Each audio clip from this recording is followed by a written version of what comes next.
Ya está bien, sí. Sí, está bien. Muy bien, hermanos. Nuevamente un privilegio poder estar. ¿Hice algo yo, hermano? ¿No? No. Mucha estática. Sí, muy bien. Si quieres, se lo cambias mientras quieres cambiártelo. Muy bien. 1, 2, 3. ¿Estamos bien? Si me muevo. Ok, estamos bien. Vamos a marchar. Ok, ¿estamos bien? Ok, perfecto. Muy bien, estamos hermanos improvisando porque no teníamos que estar aquí el día de hoy, pero bueno, damos gracias al Señor por la bendición de tener hermanos que nos sirven, nos ministran y agradecemos al Señor por ello. Hermanos, el tema que yo quiero tratar el día de hoy, no, hermano, no. Yo creo que vamos a tener que, si algo hay que hacer con esto.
Un tenor diferente. No, no. Muy bien, si quieres, hermano, lo vamos a tener que suspender tal vez.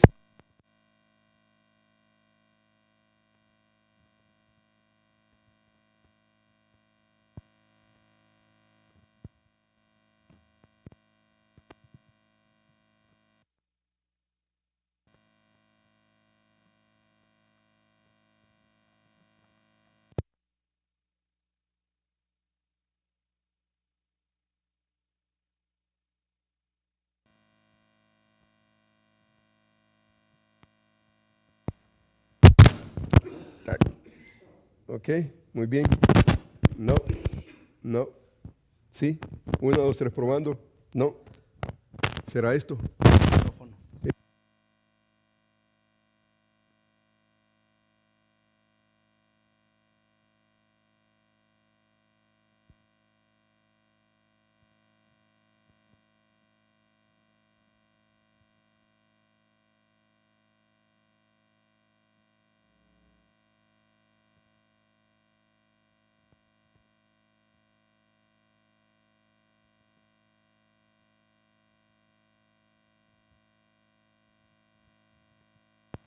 Acabo de quitarlo.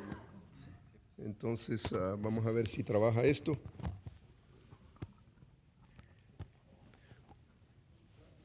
Uno, dos, tres. Sí, ya está on. 1, 2, 3. Ok, muy bien. Entonces eso es, creo. Muy bien. Ok. Ok. Muy bien. Esto no es más grande. Sí.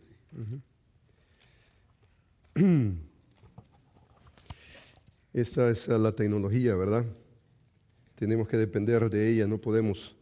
¿Así está bien? Sí. ¿Así? Ok. Sí. Muy bien, perfecto.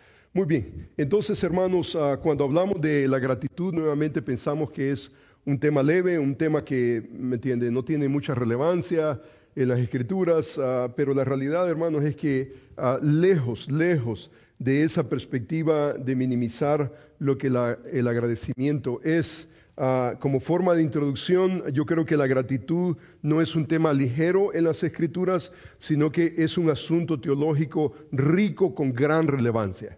Hermanos, la gratitud es una categoría teológicamente rica con una relevancia increíble para el ministerio. Por ejemplo, el hermano Moeller, presidente del Southern, un seminario bautista del sur, dice lo siguiente: tenemos que reconocer que la gratitud es un acto teológico profundo cuando se entiende adecuadamente. Es más, dice él, agradecimiento es teología en microcosmo. Mire qué interesante. Agradecimiento es teología en microcosmo.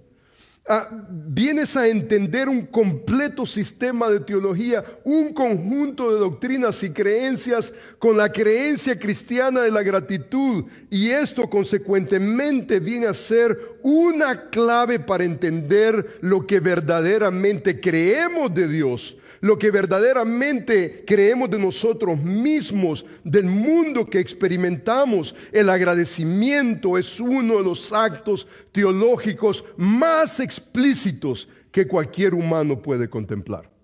Increíble palabras del hermano Moeller. Para el hermano Moeller, en su concepto, hermanos, el hermano Moeller está pasando en las páginas de la historia de la iglesia como un gran teólogo con crítica, no solamente teológica, pero también cultural. Es un hombre que necesitamos nosotros leer más frecuentemente. Para el hermano Moeller, el agradecimiento no es un asunto secundario sin relevancia. Es teología, lo más fundamental de la teología. Es más, la gratitud básicamente no solamente es un tema ligero que nosotros pudiéramos pensar nuevamente, es ese asunto teológico rico con una relevancia increíble, no solamente para su persona, no solamente para usted mismo, pero para la obra que Dios le concede a usted en la iglesia del Señor. Ahora, mi meta, hermano, mi meta es persuadirlo a usted a abrazar la gratitud como un estilo de vida y dejar que la gratitud se derrame como un perfume. Esa idea, ese concepto de entre más sufrimos, si la gracia de Dios está ahí, el aroma va a salir. Y entonces va alrededor y entonces vamos a lograr percibir que nosotros somos personas o las personas más agradecidas del planeta Tierra.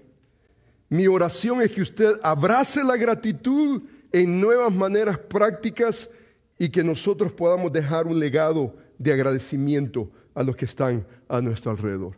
Esta es mi mira, hermano, mi meta esta es. El agradecimiento es increíblemente transformacional. Eso no puede ser para las mujeres, eso no puede ser para los hermanos allá, eso tiene que ser para nosotros acá. Nosotros como ministros, líderes, necesitamos marcar la pauta. Nosotros como pastores, ancianos, líderes de la iglesia del Señor, necesitamos marcar esa pauta. Debemos de ser los hombres más agradecidos. Ahora, hermanos, yo entiendo que el agradecimiento en cierta manera es un afecto, es hasta cierto punto un sentimiento, en cierta manera. Como decía nuestro hermano Rod Smith, en cierta manera se va a notar, ¿no es cierto?, en nuestro rostro ese agradecimiento. Ahora, muchos de nosotros no podemos hacer mucho por eso.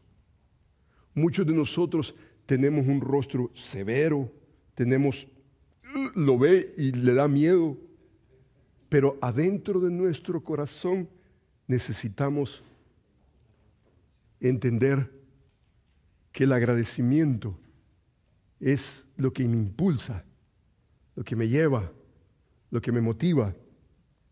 Y entonces, dos pasajes que yo deseo compartir con usted. Vamos a compartir Colosenses, segunda de Corintios, pero me gustaría introducir este tema con un poquitito de amplitud, un poquitito más de amplitud. Nosotros, si usted se da cuenta, hemos venido cantando acerca de la gracia de Dios. Lo que hemos venido cantando, no por accidente, sino por diseño, es el Evangelio de Jesucristo, en su vida y en mi vida. Y entonces yo quiero introducir este tema de la gratitud con un concepto un poquito más amplio que tiene que ver con el Evangelio de Jesucristo. Tiene que ver con el Evangelio de Jesucristo. Ahora, hermanos, si nosotros no entendemos este factor, vamos a estar vacíos. Vamos a hablar de agradecimiento como el impío habla del agradecimiento. El impío, por ejemplo, viene noviembre, la cuarta semana de noviembre. Entonces, ¿cuál es la fecha? Es el Thanksgiving, Día de Dar Gracias. Y entonces Macy's es el primero que se apunta para celebrar Día de Dar Gracias. Ahora, ¿por qué Macy's? ¿Por qué Macy's? Y todos los establecimientos y negocios excitan de alguna manera. Mire, al pastor se le olvida, a Macy's no se le olvida. Ahora, ¿cuál es la razón de que Macy's hace énfasis en Thanksgiving? ¿Por qué? Hay dinero de por medio, ¿no es cierto? ¿El motivo cuál es? El motivo es economía. Ahora, el mundo está en eso. Usted se da cuenta que el mundo afuera puede hablar de Thanksgiving, agradecimiento, sin un fundamento teológico. Ese es un error. Un error garrafal.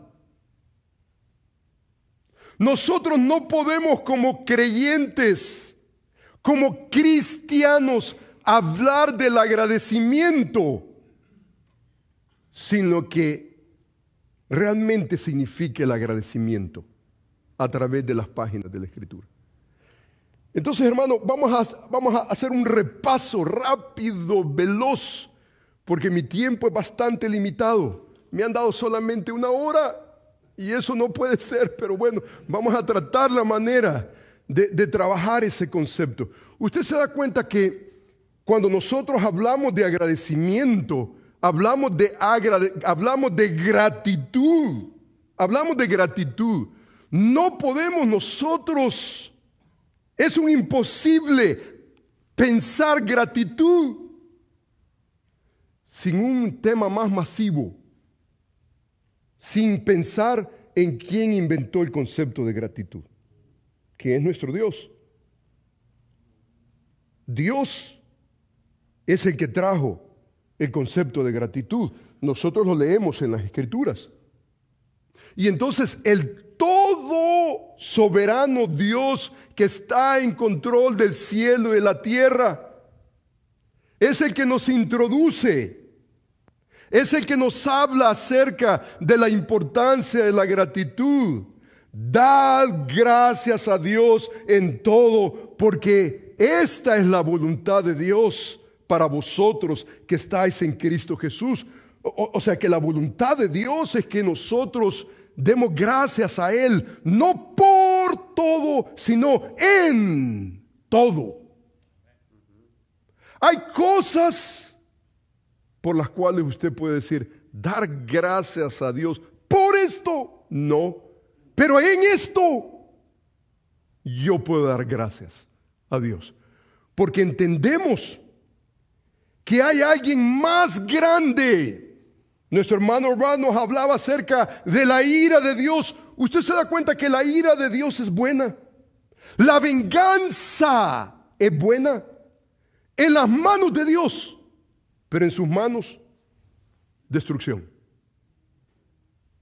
Mía es la venganza, dice Jehová, yo pagaré. Si Dios dice que mía es la venganza, entonces la venganza es buena. Habla del carácter de Dios justo y recto. La venganza en las manos de Dios, perfectamente bien apropiada. Pero en sus manos, en las mías, nos destruye. Pero Dios, que es perfecto, Dios que es justo, bueno, bondadoso, misericordioso, en toda la dimensión de perfección, Él se manifiesta al hombre. Él ha tomado en su eternidad, a Él le plujo ver nuestra propia miseria y compadecerse de nosotros. Y entonces encontramos nosotros a través de la Escritura un concepto increíblemente importante que usted lo ve en el Antiguo Testamento, usted lo ve en el Nuevo Testamento, y el concepto tiene que ver con esto, tiene que ver con la realidad que Dios es Señor, Él es Señor. ¿Y por qué se mueve esto, Raulito? Hombre, bueno, Él es Señor. Y entonces, cuando la Escritura habla de Señor, hermano, la palabra en sí mismo, Señor, Antiguo y Nuevo Testamento, usted va a encontrar por lo menos 7,000 pasajes de la Escritura que habla en cuanto a la realidad que Dios tiene un nombre, Yahweh, Adón, Curios en el Nuevo Testamento.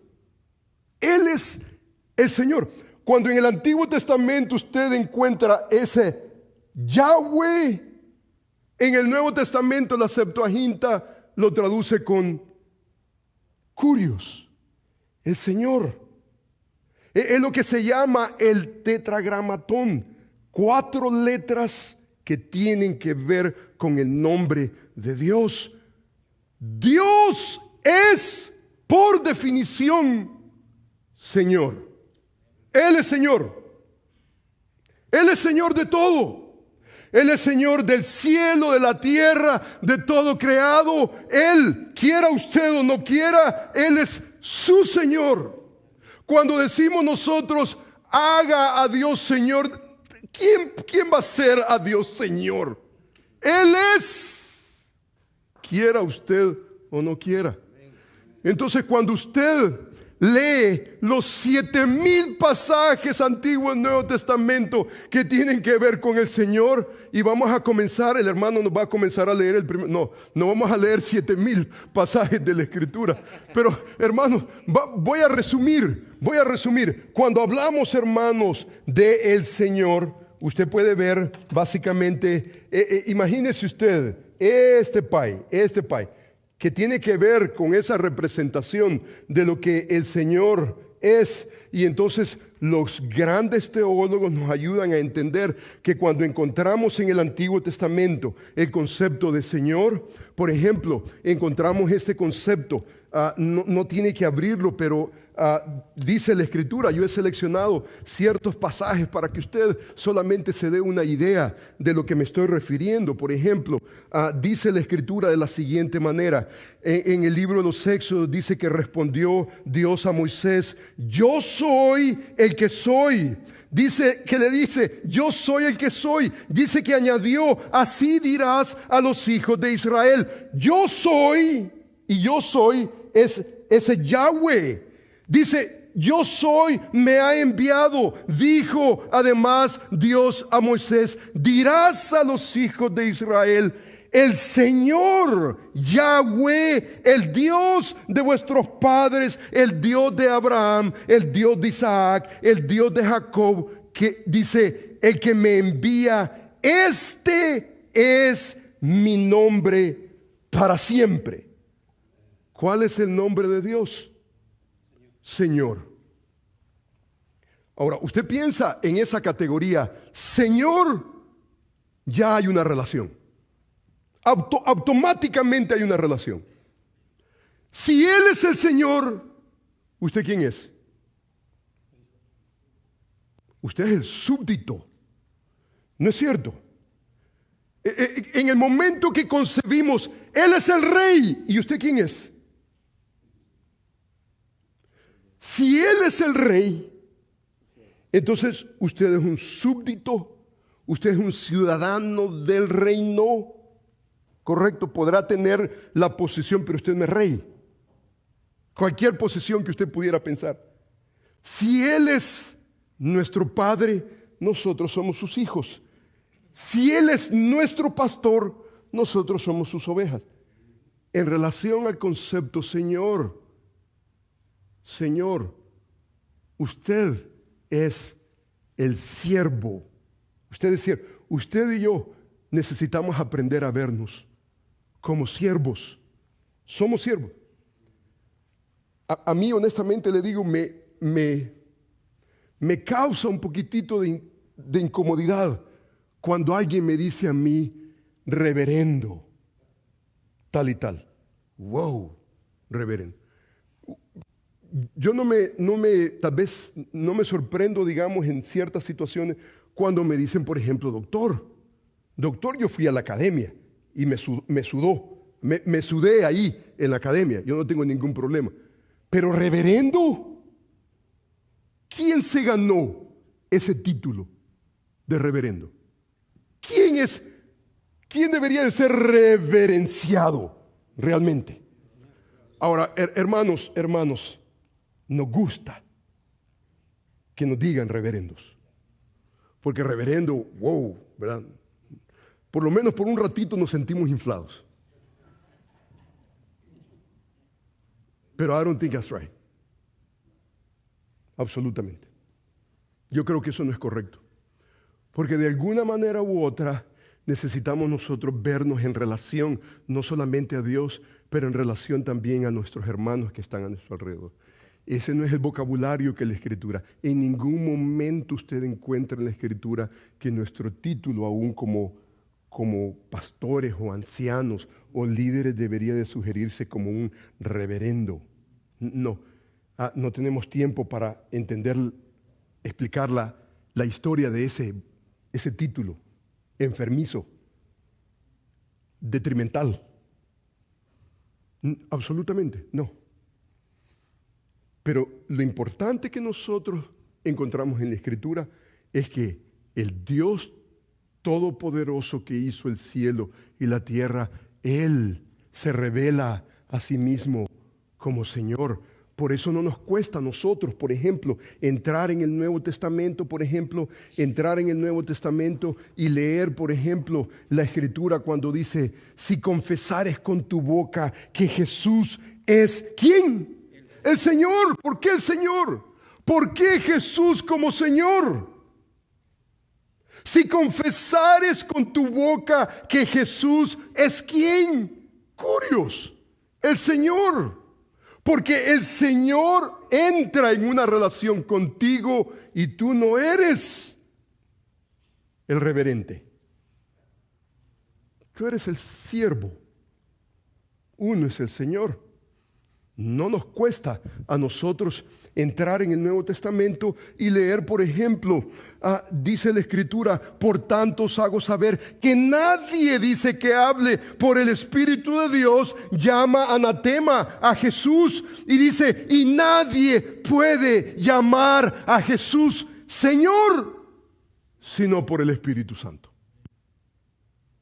Porque cuando el Espíritu Santo hace la obra en su vida y en mi vida, entonces reconocemos lo que de natural no podemos reconocer. Y entonces vemos la deidad de Jesús al punto de inclinarnos delante de Él, porque Él es el Señor de nuestras vidas.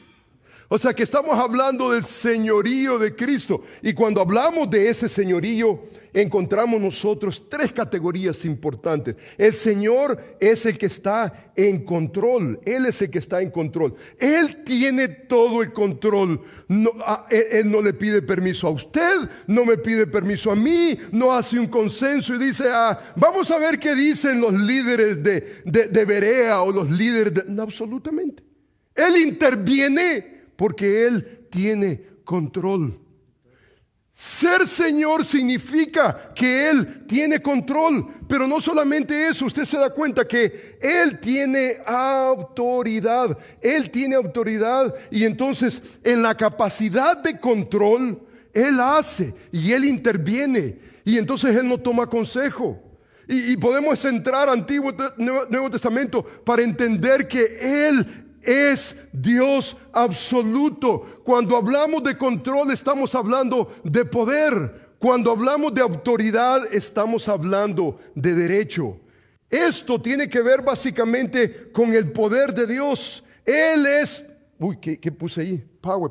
Poder. Él es poderoso, ¿no es cierto? Pero por el otro lado, usted se da cuenta que esto que está acá tiene que ver con el derecho de Dios. Y entonces Él, que tiene todo el control de hacer y deshacer, un control absoluto, Él tiene la autoridad y Él nos ha hablado. Y Él nos ha hablado a través de las Escrituras. Tenemos un libro.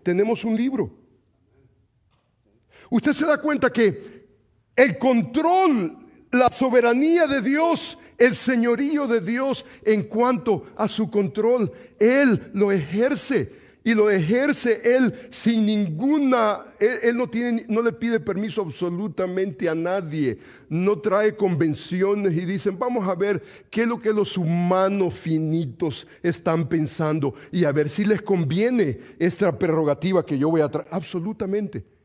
Él tiene poder, pero Él tiene autoridad y Él tiene derecho para ser escuchado. Pero hay otro elemento importante y esto tiene que ver con presencia, la presencia de Dios. La presencia de Dios tiene que ver con su pacto.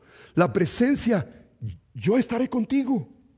Donde quiera que tú vayas, yo estaré contigo. Ese concepto no solamente de control, autoridad, presencia, tiene que ver con el nuevo pacto, Jeremías 7. Mas esto te mandé diciendo, escucha mi voz, seré a vosotros por Dios, vosotros seréis por mí, por mi pueblo. Andad todo camino que os mande para que yo vaya con vosotros. Esa es la presencia de Dios. La presencia de Dios nosotros la encontramos en el Nuevo Testamento cuando dice la Escritura que concibió una virgen, dio a luz, dice un hijo y llamará su nombre Emmanuel, que traducido, ¿qué cosa es? Dios con nosotros. Dios con nosotros. Dice el libro de Apocalipsis capítulo 21 versículo 3, y oí una gran voz del cielo que decía, he aquí el tabernáculo de Dios. Dice, con los hombres, Él morará con ellos y ellos serán su pueblo y Dios mismo estará con ellos para siempre. Esa es la presencia de Dios. Esa no es una presencia temporal, finita. Es una presencia eterna. Por eso la Escritura dice, Jehová es mi pastor, nada me faltará, aunque ande por valle de sombra o de muerte, no temeré mal alguno, porque tú estarás conmigo. Su presencia. Usted observa que si el control de Dios exige el control de Dios, Él es el Señor, ejerce todo control. Si el control de Dios exige fe para creer que Él está en control, la autoridad de Dios exige ¿qué cosa? Obediencia. Es obediencia a la autoridad de Dios. Ahora, hermano, si esto es fe, esto es obediencia, ¿qué es lo que exige la presencia de Dios? Hay una palabra y la palabra es adoración. La palabra es adoración. La palabra tiene que ver con la gloria de Dios. Ahora, la pregunta es, ¿qué tiene que ver todo esto con agradecimiento? ¿Qué tiene que ver esto con agradecimiento? tiene que ver todo. Y déjeme le explico por qué tiene que ver todo. La realidad que el Señor Todopoderoso, que está en control del cielo y la tierra, que ha hablado para que nosotros le obedezcamos, Él está presente en la persona de Jesús a través de eso. Eso es un milagro. Eso se llama la gracia de Dios.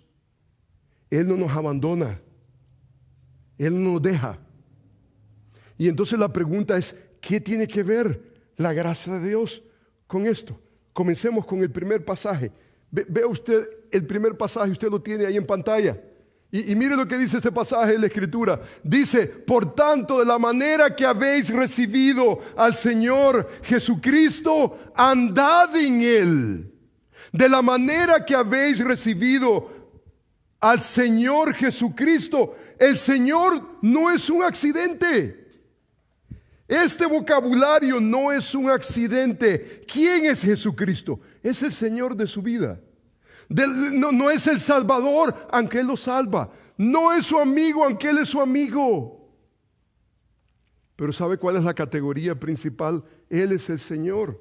Y entonces dice la Escritura, de la manera que habéis recibido al Señor Jesucristo, andad en Él. Dice, arraigados. Y dice, sobreedificados. ¿En quién? En Él, en Cristo.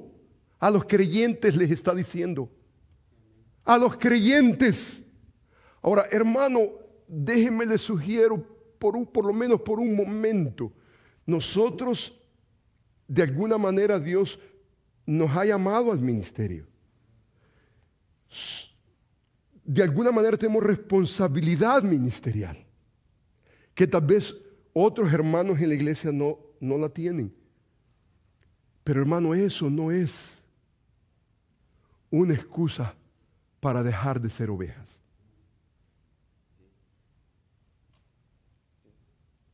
Usted es pastor de la grey de Dios. Si la grey de Dios tiene 2 pastores, usted tiene un pastor, ¿correcto? Usted tiene un pastor por lo menos. Usted no deja de ser oveja. Muchos pastores se han graduado de ser ovejas. Hermano, la realidad, hermano, es que necesitamos regresar. Esto que estamos leyendo es para los que han recibido al Señor Jesucristo. ¿Qué debemos hacer? Dice el versículo bíblico, andad en Él. Esto no es para los nuevos convertidos. Esto usted no se lo puede decir al recién convertido. Esto usted tiene que decírselo a usted mismo. Yo he recibido al Señor Jesucristo. ¿Cuándo fue? Aquí la dimensión tiempo no es lo importante. Lo importante ¿qué es?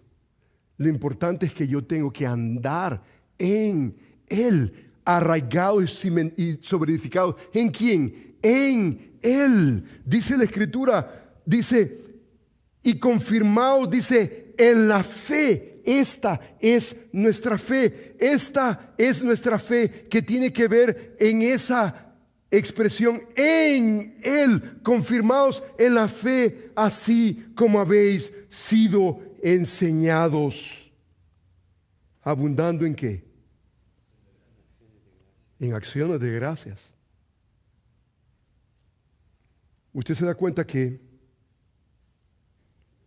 aprendemos nosotros a abundar en gracias. Nosotros, esto no es un asunto que de natural usted, de natural, agradecido. No. Esto es un asunto que usted y yo necesitamos aprender. Esto es algo que usted y yo necesitamos estar conscientes que si nosotros hemos recibido al Señor Jesucristo, si hemos entrado en una relación con el Señor y Él es el que ejerce todo control, toda autoridad y toda presencia, Él está allí no solamente para bendecir, pero Él está ahí también para disciplinar. Y Él está ahí también para juzgar. Eso habla de la ira de Dios. La ira de Dios es parte de su carácter. Usted se da cuenta que su presencia tiene que ver con el concepto que encontramos en el Antiguo Testamento acerca del temor de Jehová. El temor de Jehová, la Escritura nos enseña a poder desarrollar esa categoría del temor, crecer en el temor de Dios. ¿Y qué es el temor de Dios? ¿Qué es el temor de Jehová? Tiene que ver, si usted se da cuenta, el temor de Jehová es tener conciencia que Él está ahí. Y aunque mi papá no esté ahí, y aunque el pastor no esté ahí, Dios está ahí. Y yo tengo conciencia, por eso el libro de Proverbios define el temor de Jehová. ¿Sabe cómo lo define? El temor de Jehová es apartarse del mal. Se aparta del mal porque mi papá está ahí, porque el pastor está ahí. No, porque tenemos conciencia de la presencia de Dios en nosotros, y entonces eso nos hace apartarnos del mal y entonces venir delante de Él y darle la gloria, darle adoración a Él, porque tenemos conciencia de Dios cada momento de nuestra vida. Usted se da cuenta que el antídoto al mal es una dosis del temor de Jehová, es esa presencia continua. Mira, yo estoy ahí no solamente para bendecir, pero también para maldecir. Estoy allí para ejecutar mi juicio, pero también estoy allí para los que obedientemente vienen delante de mí en reverencia. Yo no he encontrado a ningún cristiano obediente que termine mal, pero he encontrado muchos desobedientes que aparentemente luce como que están bien, pero su fin es camino de muerte. Usted se da cuenta que este concepto es lo que realmente define lo que es, hermanos. Esto es importante porque cuando hablamos de ética, que es lo que estamos hablando, agradecimiento es parte de nuestra ética cristiana. A la ética, cuando hablamos de la ética, ¿de qué estamos hablando? Ética, generalmente se habla de lo bueno y lo malo. Lo que no es bueno, lo que no es malo. Entonces decimos nosotros, nuestra ética me enseña a mí que esto malo yo no lo voy a aceptar, voy a hacer las cosas que son buenas. Ahora, eso es generalmente ética, pero usted se da cuenta que hay un prefijo que nosotros podemos utilizar que tiene que ver con metaética, que básicamente lo que es, hermano, la metaética tiene que ver con ética bíblica. Esto se mueve. Ética bíblica tiene que ver con la ética cristiana. Metaética, ética solamente. El mundo habla de ética. El mundo habla de ética. Pero usted se da cuenta que nosotros no hablamos solamente de ética. Nosotros hablamos de metaética. Hablamos de ética bíblica, cristiana, donde uno de los fundamentos principales es Dios está en control, Él ha hablado y Él está presente. O sea que para nosotros hablar de ética solamente en términos humanos es un fracaso. Nosotros hablamos de ética teológica. Nosotros hablamos de ética bíblica, donde tenemos presente que el Señor está en control, Él ha hablado y Él está presente y Él nos va a pedir cuentas. Hermanos, hablar de agradecimiento, de ética, sin ese fundamento masivo, decirle solamente a mi hijo, sea agradecido, eso es mundano. Eso es mundano. Mi hijo no solamente puede abrazar mis valores, él tiene que abrazar al Señor de mis valores. Porque el agradecimiento genuino comienza con una relación con mi Señor. Él es soberano, Él está en control, Él ha hablado a través de su libro, los estándares de vida, Él los ha establecido en su libro, no para que nosotros digamos, vamos a ver si me conviene, bueno, no. Es para que nosotros respondamos en obediencia y en fe y que nosotros podamos venir y le podamos adorar a Él, porque Él merece todo el honor y toda la gloria. Él la merece. Entonces nuestra ética no es ética, nuestra ética es metaética. Meta tiene que ver más allá de lo que los hombres hablan. Nuestra ética es bíblica, la categoría teocéntrica. Tiene que ver precisamente, hermanos, con la realidad de que Dios está ahí. Y Él dice que es galardonador de los que le buscan en fe. Él es galardonador. Él va a traer el galardón a su tiempo, a su momento. A Él no se le ha olvidado lo que decía nuestro hermano Rodrigo. ¿Sabes qué? Mira, ya mi hijo está muerto. Abusaron a mí. Yo no puedo hacer nada. ¿Qué voy a hacer yo? Hay tantas cosas en el ministerio que usted no puede hacer. Eso tiene que ver con la realidad que hay cosas que usted no puede defenderse. Usted tiene que venir delante del Señor. Señor, tú eres Señor. Tú estás en control. Tú has hablado. Tú vas a traer tu juicio y tu bendición. Hay tranquilidad por conocer quién es mi Dios. Él es mi Dios. Y entonces, de la manera en cómo yo he recibido al Señor Jesucristo, yo debo de andar en Él. Y debo de andar en Él, arraigados, sobreedificados en Él, confirmados en la fe, así como habéis sido enseñados, abundando en acciones de gracia. Usted se da cuenta que nuestra relación con el Señor tiene una manifestación, tiene un reflejo, y es abundar en gracias. Dice el versículo, abundando en acciones múltiples de gracia. O sea que el que ha recibido al Señor Jesús y anda en Él y se cimenta en Él, ¿qué es lo que vamos a ver en Él? Un hombre altamente agradecido. Pero el agradecimiento no está en un vacío, está en base a la acción de Dios en la persona de Jesús. Tiene que ver con el Evangelio de Jesucristo. Tiene que ver con el Evangelio de Jesucristo. Cuando nosotros hablamos de, vea usted, agradecimiento. Hablamos de agradecimiento. Hablamos de agradecimiento.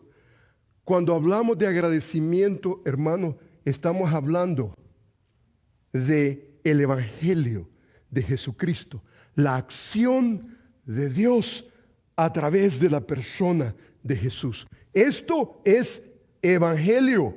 Evangelio. Este es el Evangelio. Pero por el otro lado, ¿qué es lo contrario, hermano? ¿Qué es lo contrario de agradecimiento? Lo contrario de agradecimiento es ingratitud. Es ingratitud. Ingratitud. Y usted se da cuenta que si esto tiene que ver con la acción de Dios en la persona de Jesús, y eso provoca mi agradecimiento a Dios,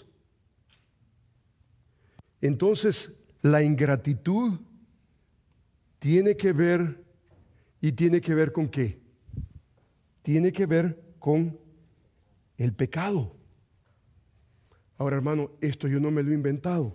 Mire conmigo el libro de Romanos. Mire el libro de Romanos. Rápidamente, hermanos, observe el libro de Romanos. Aquí tengo el libro de Romanos, mire, para que no tenga que, pero cuando llegue a su casa, usted puede leer el capítulo completo. Pero observe usted lo que dice este pasaje. Pues habiendo conocido a Dios, dice el versículo, no le glorificaron como a Dios, ni qué pasó, ni le dieron, dice, gracias. Dice la Escritura, habiendo conocido a Dios, no le glorificaron, dice, como a Dios, ni le dieron gracias. O sea que el darle gloria a Dios es reconocer su señorío. Entonces, no le glorificaron como a Dios, no le glorificaron, ni tampoco le dieron gracias. Usted se da cuenta que el no glorificar a Dios, es igual a no darle gracias a Dios. Sino que ¿qué pasó con estos impíos? Se envanecieron en sus razonamientos y su necio corazón fue entenebrecido. Profesando ser sabios se hicieron necios. Y mire lo que pasó. Cambiaron la gloria de Dios. Cambiaron la gloria de Dios. Y la gloria de Dios es incorruptible. En su mente finita, queriendo ser sabios, se hicieron necios y entonces cambiaron. La gloria, esa gloria incorruptible, la cambiaron en semejanza. Semejanza de imagen de hombre. Número 1. No tenemos tiempo para lo demás. Número 1. En semejanza de hombre. Esto tiene que ver con canjear la gloria de Dios. Para mí esa expresión reverendo es de alguna manera aceptar un título que no le corresponde a usted y a mí. Ahora, hermano, yo conozco muchos reverendos que tienen el título reverendo y son grandes hombres de Dios. Yo no estoy diciendo que solamente porque alguien tiene el título reverendo entonces es una basura. No, de ninguna manera. Pero usted se da cuenta de lo que estamos hablando. Estamos hablando que una mente corrupta es una mente que cambia la gloria de Dios y entonces Él se entrona en sí mismo, en su propia gloria. Y entonces ya no es la gloria de Dios, sino que es mi propia gloria.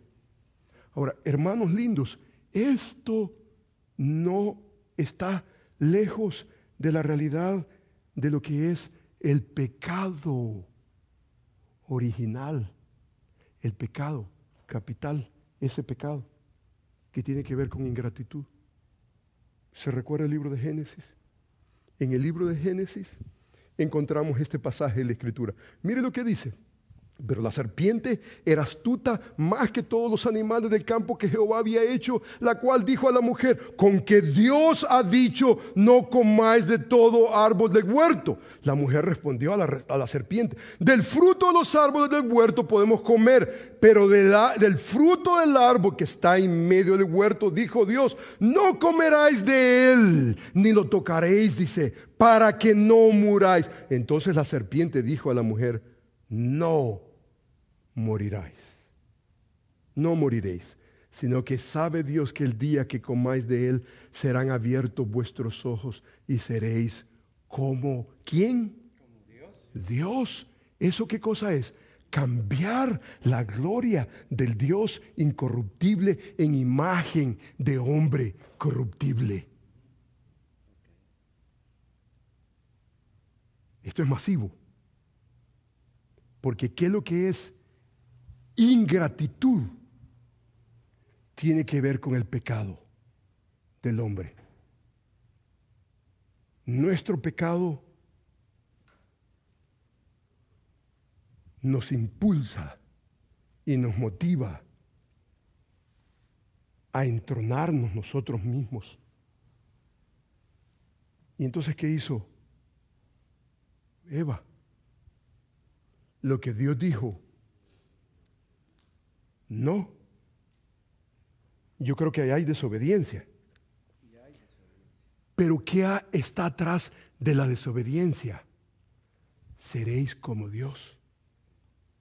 Tiene que ver con canjear la gloria de Dios. Tiene que ver en cierta manera con soberbia. Hermanos, una de las dificultades de lo que yo he venido tratando para esta conferencia es que cuando hablamos de agradecimiento, no podemos hablar de agradecimiento como Macy's. No. Atrás del agradecimiento hay una acción de Dios. Hay una acción de Dios. Está el Evangelio de Jesucristo. Atrás del agradecimiento es el acto soberano, amoroso de Dios en relación a tu condición pecaminosa. De natural, todos y cada uno de nosotros buscamos nuestra propia gloria. De natural, cada uno de nosotros, nuestra tendencia es a dejar la gloria de Dios. Dejamos la gloria de Dios. Lo que Dios ha dicho, Él está presente para nuestra propia miseria. Para nuestra propia miseria. ¿Sabe lo que usted y yo necesitamos? Lo que nosotros necesitamos en nuestro diario caminar. Lo que yo necesito todos los días de mi vida para desarrollar gratitud en mi corazón es lo que Dios ha hecho para mí en la persona de Jesús. Esto significa vivir el Evangelio. De la manera como habéis recibido a Jesús. Andad en Él, cimentaos en Él. O sea, no lo dejemos, no, tenemos una relación. Y entonces cuando crecemos nosotros en Él, entonces hay abundancia de agradecimiento. En otras palabras, hermano, el pecado capital del hombre generó ingratitud. Pero el acto capital de Dios en la persona de Jesús cancela esa ingratitud. Nace por primera vez. Y entonces no nos sorprende cuando, por ejemplo, encontramos nosotros en 2 de Corintios, gracias a Dios por su don inefable. ¿Cuál es ese don inefable, hermanos? Es el amor de Dios en la persona de Jesús. Gracias a Dios por su don inefable. Gracias a Dios porque ¿cuál es mi tendencia pecaminosa? Cambiar la gloria de Dios en semejanza de hombre. Y cuando pienso en el hombre, ¿en quién pienso sino en mí? Por eso la Escritura nos enseña, y Él os dio vida a vosotros cuando estabais muertos en vuestros delitos y pecados, en los cuales anduvisteis en otro tiempo, siguiendo la corriente de este mundo, conforme al príncipe de la potestad del aire, el espíritu que ahora opera en los hijos de desobediencia, entre los cuales también todos vosotros vivimos en otro tiempo, en los deseos de nuestra mente, de nuestra carne, haciendo la voluntad de la carne y de los pensamientos, y éramos por naturaleza hijos de ira, lo mismo que los demás. Pero Dios, ese es el milagro de milagros. El milagro de Dios en Cristo cancela esa ingratitud para que por primera vez nosotros tratemos con nuestro pecado y que aprendamos nosotros a honrar a Dios antes que las criaturas. Pero Dios, que es rico en misericordia, por su gran amor con que nos amó, aun estando nosotros muertos en pecados, nos dio vida juntamente con Cristo. Esto se llama gracia. Eso se llama gracia. Eso se llama la gracia. Inmerecida de Dios. Hermanos, nosotros tenemos nosotros cánticos en nuestros himnarios. Y entonces, por ejemplo, dice este himno, los cantamos nosotros. Dice este himno, cuando combatido por la adversidad. ¿Se recuerda el himno? Cuando combatido por la adversidad. No lo canto. No. Suficiente ya con eso, suficiente. Suficiente cuando canto. Pero usted se da cuenta que ese himno dice lo siguiente. Dice, cuando combatido por la adversidad, creas ya perdida tu felicidad. Mira lo que el cielo para ti guardó. Cuenta las riquezas que el Señor te dio. Bendiciones, ¿cuántas tienes ya? Bendiciones Dios te manda ya. Bendiciones te sorprenderás cuando veas lo que Dios por ti hará. ¿Andas agobiado por algún pesar? ¿Duro te parece esa cruz llevar? Cuenta las promesas del Señor Jesús, y de las tinieblas dice que nacerá la luz. Dice, cuando de otros veas la prosperidad y tus pies claudiquen tras de su maldad, cuenta las riquezas que tendrás por fe, donde el oro es polvo que hollará tu pie. ¿Correcto? Teología correcta. No vaya a ir al himnario y sacar eso de ahí, del himnario. No lo vaya a romper, porque esto tiene que ver con nuestra teología futura. Lo que el Señor tiene para nosotros allá. Correcto. Y entonces, de alguna manera, el autor de este himno quiere motivar a los creyentes. Miremos las promesas de Dios. Miremos las promesas de Dios. Miremos lo que Dios tiene preparado para nosotros. Un incentivo, está bien. El himno está apropiado. Bien construido, bien, está muy bien. Lo vamos a mantener en nuestro himnario. Pero yo no estoy hablando de esto. Yo no estoy hablando por lo que Dios hará.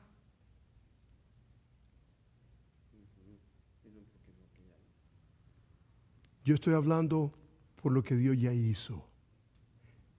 Para usted y para mí, que es la base de nuestra gratitud. No por lo que Dios va a hacer, sino por lo que Dios ya ha hecho. Él ya hizo algo que nadie, ninguno de nosotros podemos hacer por nosotros mismos. Eso se llama la gracia de Dios en nosotros. Y no estoy hablando yo de las promesas que Dios tiene preparado para nosotros, los cuales en efecto Él nos las ha prometido. Lo que estamos hablando es, escuche, yo te sirvo porque te amo. Tú me has dado vida a mí. No era nada y me buscaste. Tú me has dado vida a mí. Vidas hechas pedazos te llevaron al Calvario cruel. Tu amor eterno será mi anhelo. Tú me has dado vida a mí. Eso es agradecimiento.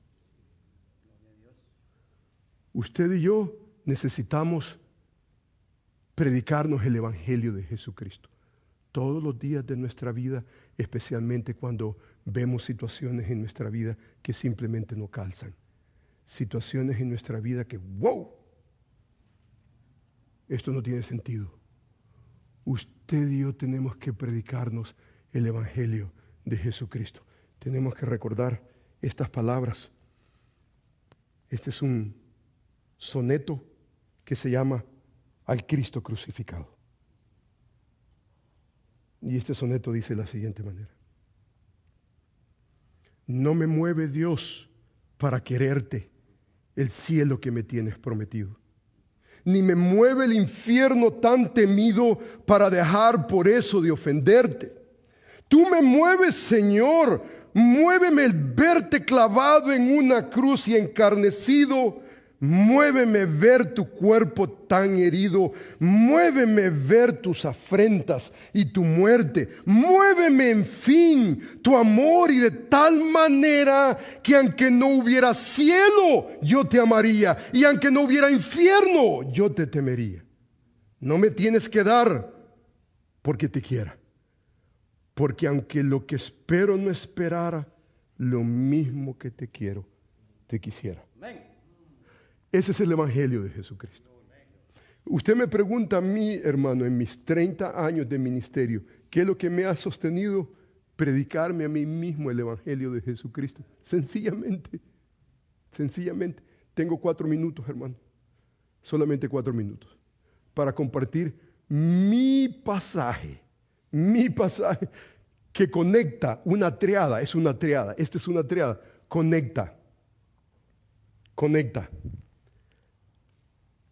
La gracia de Dios, el agradecimiento y la gloria de Dios. Oh, ¡qué preciosidad! Conecta la gracia de Dios, el agradecimiento en mi corazón y la gloria de Dios. No tenemos tiempo para más. Me gustaría que usted viera este pasaje de la Escritura. Mire conmigo, 2 de Corintios. Este es 2 de Corintios. Este es el pasaje, no tenemos tiempo para más. Quisiera yo compartir mucho más en este pasaje de la Escritura, pero simplemente ya el tiempo no nos alcanza. El pasaje dice de la siguiente manera. Es una sección completa. Si usted tiene el pasaje de la Escritura, si usted observa, el pasaje comienza no con este versículo bíblico. Es más, este versículo bíblico, ¿qué cosa es? Es una continuación de una narrativa. El pasaje comienza en el versículo 7. Nosotros vamos a contemplar el versículo 15. El versículo 7 dice, pero tenemos este tesoro. ¿Cuál es ese tesoro? Usted lee el versículo 4, está hablando del Evangelio de Jesucristo, el cual el Dios de este siglo ha cegado el entendimiento de los incrédulos para que no les resplandezca la luz del Evangelio que es en Cristo Jesús. Ese tesoro tenemos nosotros, siervos del Señor, siervos, pastores, líderes, ancianos. Tenemos nosotros ese tesoro, el Evangelio de Jesucristo, en vasos de barro. Nosotros somos vasos de barro. Somos frágiles. Especialmente en momentos difíciles nos cuesta ver la gracia de Dios, ser agradecidos. Dice la Escritura, dice este tesoro en vasos de barro, para que la excelencia del poder sea de Dios, no de nosotros. Que mire la Escritura lo que dice, que estamos atribulados en todo, mas no angustiados, en apuros, mas no desesperados, perseguidos, mas no desamparados, derribados, pero no destruidos. Usted se da cuenta que eso, hermano, es el ministerio. El ministerio no es ir a Disneyland. El ministerio no es, hermano, ya te reconocieron. No, el ministerio tiene que ver con la realidad que llevamos en el cuerpo siempre, en todas partes, la muerte de Jesús, para que también la vida de Jesús se manifieste en nuestros cuerpos. Porque nosotros que vivimos siempre estamos entregados ¿a qué? A muerte. ¿Por causa de qué? O sea que la muerte de Cristo para nosotros no solamente es una identificación, pero es nuestra victoria. La muerte de Cristo, el sacrificio perfecto de Cristo, el Evangelio es no solamente una identificación con Él, pero es nuestra victoria. Es nuestra victoria. Dice la Escritura, de manera que la muerte actúa en nosotros y dice, y en nosotros la vida. Usted se da cuenta, la muerte actúa. O sea que esto no es un asunto del pasado, que lo vamos a dejar allá en el pasado. Esto es un asunto de todos los días, y todos los días necesitamos predicarnos el Evangelio de Jesucristo y vivir el Evangelio de Jesucristo. Dice la Escritura, pero teniendo el mismo espíritu de fe, la misma actitud de fe, dice, conforme a lo que está escrito. Dice, creí, por lo cual hablé. Nosotros también creemos, por lo cual también hablamos, sabiendo, dice, que el que resucitó al Señor Jesús, a nosotros también nos resucitará con Jesús y nos presentará juntamente con Él. Y entonces el versículo que yo quiero compartir brevemente es el versículo 15, que es una explicación de esa increíble verdad del Evangelio de Jesucristo. Es una explicación. Y como no tengo, hermano, tiempo, hermano, vea lo que dice el versículo 15. Porque estas cosas padecemos por vosotros. ¿Cuáles cosas, hermano?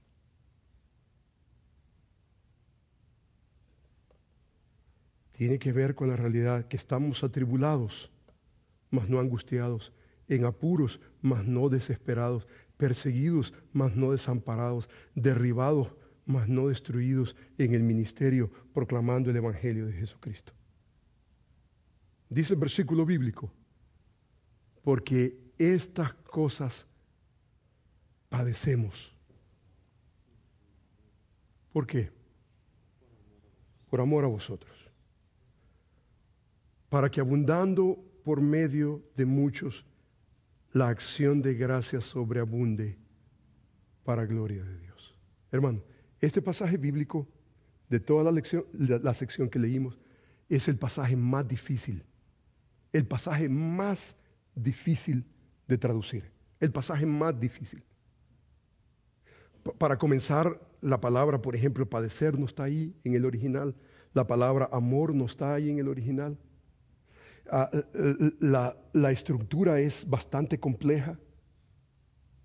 Es difícil. El pasaje es difícil, pero es glorioso cuando usted comienza por lo menos a ver lo siguiente. Una de las cosas una bendición tremenda cuando usted va al seminario es que le forzan a que usted no quiera a tener que hacer lo que se llama diagrammatical analysis de un pasaje, el diagrama crítico de un pasaje, y desmenuzar su gramática y tratar la manera de entender. Para mí, hermanos, una de las herencias más preciosas del seminario ha sido precisamente esa. Increíblemente, eso es lo que se llama un análisis sintáctico del pasaje. Y entonces, hermanos, esta es mi rendition que está ahí. Lo que usted ve, básicamente, esa es mi composición del pasaje, el esquema del pasaje. Hay una conjunción que comienza con el gar, dice, estas cosas padecemos, el verbo no está ahí, pero las versiones tienen que suplirla para entendimiento del lector. Dice, porque estas cosas padecemos, dice, por amor a vosotros. O sea que nuestra motivación al punto de sufrir por vosotros es el amor. Y entonces dice, ¿para qué? Este es nuestro ministerio al punto de sufrir es ina. Ina tiene que ver con una preposición de propósito. Escuchen, hermanos, el propósito de nuestra acción, ministerio, aún al momento de sufrir, es para esto, para lo que viene. ¿Cuál es el motivo? Amor por vosotros. O sea que yo no estoy aquí porque ustedes me pagan. Si ustedes me pagan, bien. Si no me pagan, es secundario. Yo estoy dispuesto a sufrir por el nombre de Cristo. Hermanos, cuando usted piensa en lo que estamos hablando en este momento, hermanos, el pasaje es presentado en el contexto más doloroso que cualquier pastor, ministro pudiera estar. Pero como nos decía el hermano, entre más el aroma de Cristo. Ahí está el aroma de Cristo. Y entonces el pasaje está tiznado, está coloreado del sufrimiento por el ministerio de Cristo. ¿Y cuál es mi motivo? Mi motivo es el amor que yo tengo por vosotros.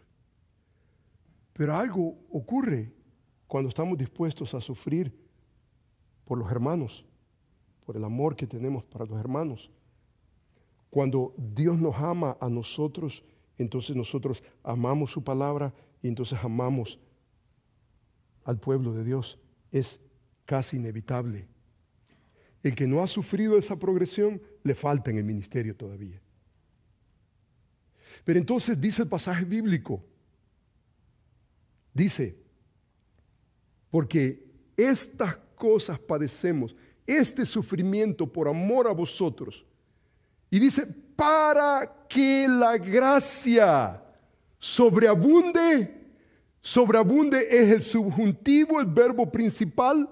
Usted se da cuenta que la gracia es el nominal, no puede ser el complemento. El complemento tiene que ser básicamente el sustantivo, tiene que ser el sujeto. La gracia acompañada del verbo principal que tiene que ver con sobreabunde. El participio abundando, la acción de gracia es el acusativo por medio de muchos. ¿Y todo esto para qué? Para la gloria de Dios. Entonces encontramos la categoría, la triada, la gracia de Dios, las acciones de Dios y la gloria de Dios. Conceptos inseparables. Encontramos nosotros un contexto increíblemente rico que no hemos podido tratar. Encontramos un motivo, encontramos un propósito, encontramos una manera y encontramos la meta de nuestro ministerio, que es la gloria de Dios. Pero hermanos, yo quiero decirle una cosa, Si todo lo que usted hace es predicarle el evangelio a otros y usted no se predica el evangelio a sí mismo, you're not going to make it. Yo le digo, you are not going to make it in ministry. Hermanos, el ministerio no es fácil. Cuando usted hace ministerio a la manera de Dios, no va a ser fácil. Y usted necesita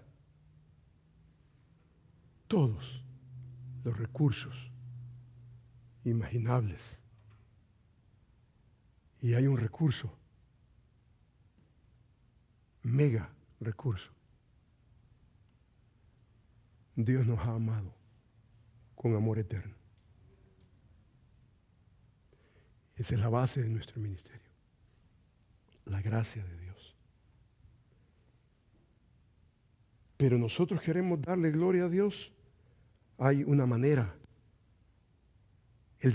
Esa triada, la gracia de Dios, la gloria de Dios, hay un intermedio que le corresponde a usted y a mí. El pasaje de Hebreos, ¿se recuerda? Mirad bien, no sea que alguno de vosotros, dejando de alcanzar la gracia de Dios, brote una raíz de amargura.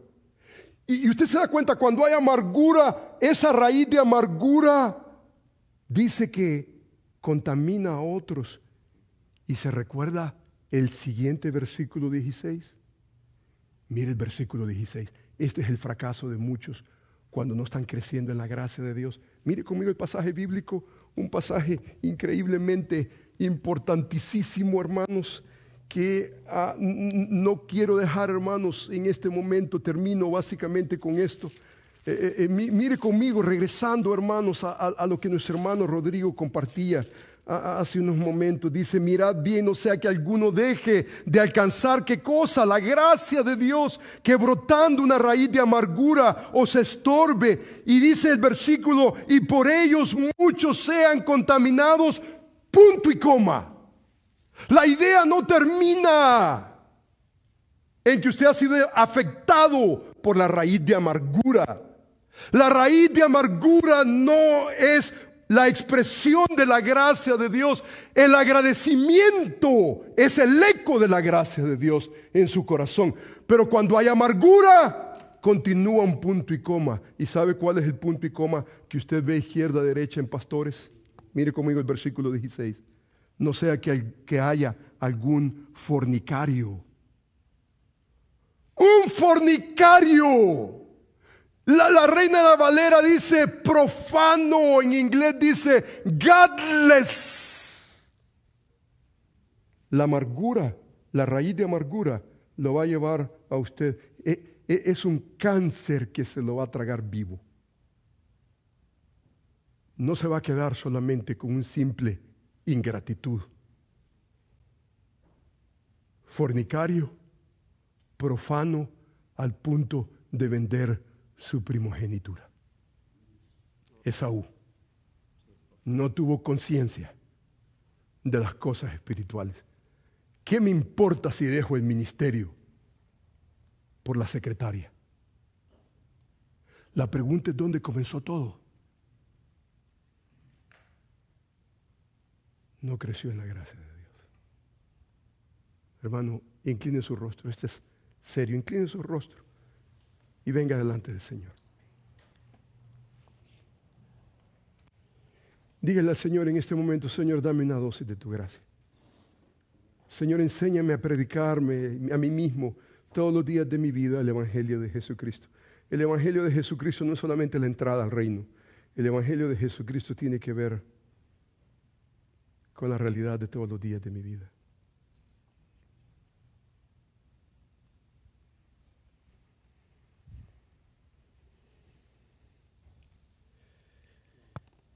Un entendimiento claro de la gracia de Dios,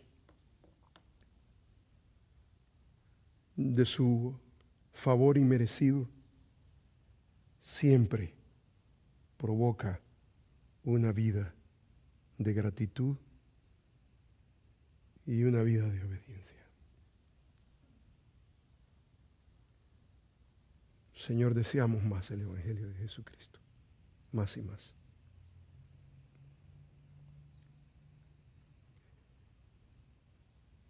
Si el control de Dios nos motiva a confiar más y más en ti, Señor, tu autoridad nos motiva a la obediencia. Y tu presencia nos mueve a adorarte de adentro hacia afuera. Fe, obediencia y adoración.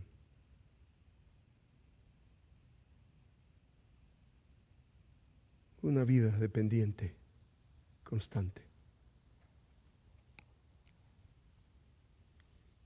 de lo que tú, Señor, has hecho en nuestras vidas. Somos salvos por gracia.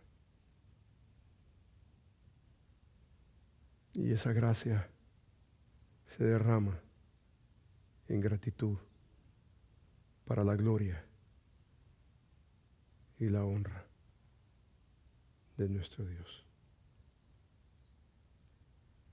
Señor, yo vengo delante de ti, Señor. Señor, hazme más agradecido al considerar tu gracia. Dame, Señor, una dosis de agradecimiento a mi vida. Abrázanos, Señor, con tu gracia. Señor, no queremos estorbar a otros.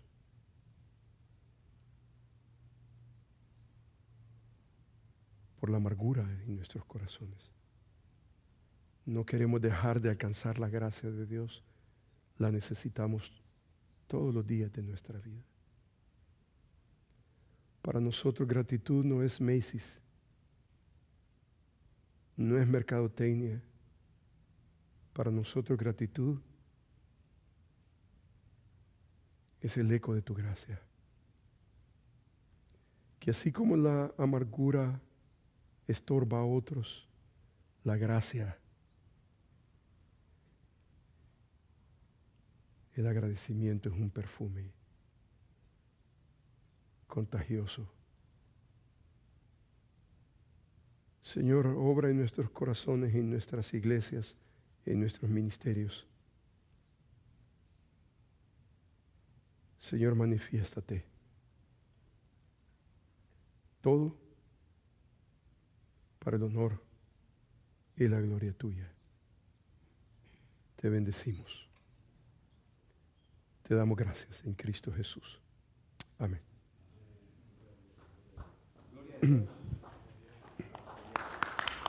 Bendiga, hermano. Bendiga. Gracias a Pastor Sánchez. Hermanos, dos buenas noticias.